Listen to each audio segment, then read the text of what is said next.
Assalamualaikum warahmatullahi wabarakatuh. Perkenalkan, nama saya Nasihatu Dinia dengan digit 3 digit NIM akhir 081.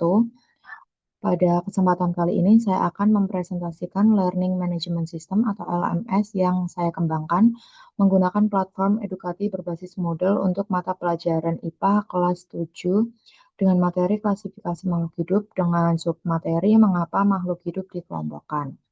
Baik, untuk tampilan awalnya seperti ini pada tampilan beranda.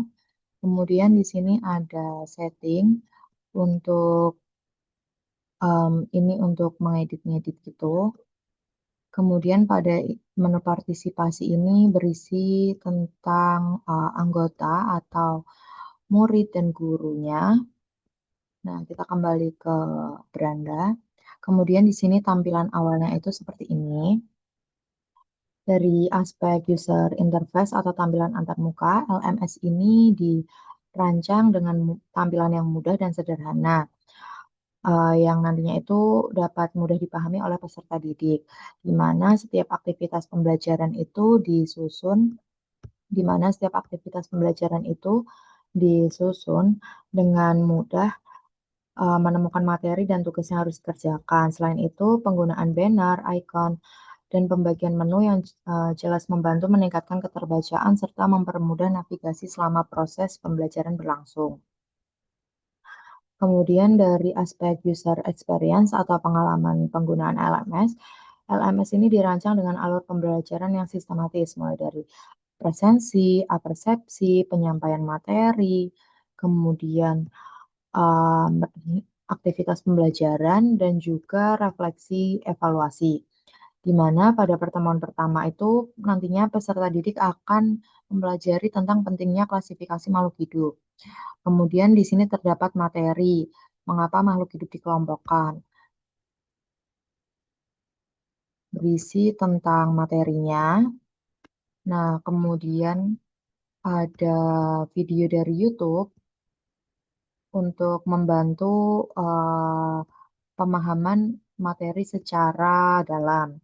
Kemudian di sini ada tebak gambar, kemudian juga ada AR VR, kemudian di sini ada LKPD eh, yang nantinya akan dikerjakan dengan peserta didik dengan anggota kelompoknya. Kemudian di sini ada Canva. Nah, setelah mengerjakan LKPD, nantinya itu peserta didik akan menyusun hasil diskusinya itu pada Canva.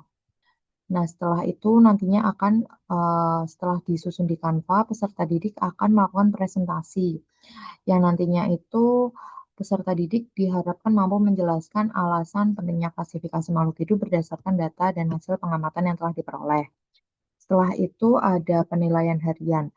Setelah setelah proses pembelajaran selesai, nantinya itu akan ada penilaian harian yang dikerjakan oleh peserta didik. Dan yang terakhir itu ada forum diskusi um, yang berisi tentang refleksi pembelajaran yang telah dipelajari peserta didik selama 1 hari di sekolah tersebut, selama satu pertemuan tersebut. Kemudian pada pertemuan yang kedua yaitu menyusun sistem klasifikasi makhluk hidup. Pada pertemuan ini eh, nantinya peserta didik akan belajar menyusun sistem klasifikasi makhluk hidup berdasarkan persamaan dan perbedaan ciri yang dimiliki. Nanti yang pertama itu akan melakukan presensi, kemudian akan mengamati gambar dengan mengklik link ini, kemudian setelah mengamati gambar nantinya itu akan mengerjakan LKPD sesuai dengan petunjuk yang tersedia dan juga dikerjakan secara kelompok.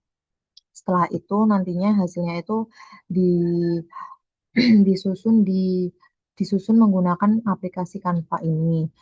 Nah, kemudian nantinya itu akan dipresentasikan seperti pada pertemuan pertama. Nah, yang terakhir itu ada refleksi jurnal. Setelah mengikuti pembelajaran, nantinya itu peserta didik akan menuliskan refleksi mengenai pengalaman pembelajaran hari ini. Kemudian pada pertemuan yang ketiga, evaluasi dan komunikasi hasil. Nantinya itu peserta didik akan melakukan peer review atau penilaian terhadap hasil klasifikasi yang telah dibuat oleh kelompok lain. Nah, setelah itu nantinya akan mengerjakan laporan akhir klasifikasi, di mana Laporan ini disusun berdasarkan hasil klasifikasi makhluk hidup yang telah dibuat bersama kelompok. Kemudian nantinya itu ada presentasi hasil yang dilakukan setiap kelompok, dan kemudian ada penilaian harian, dan yang terakhir itu refleksi pembelajaran.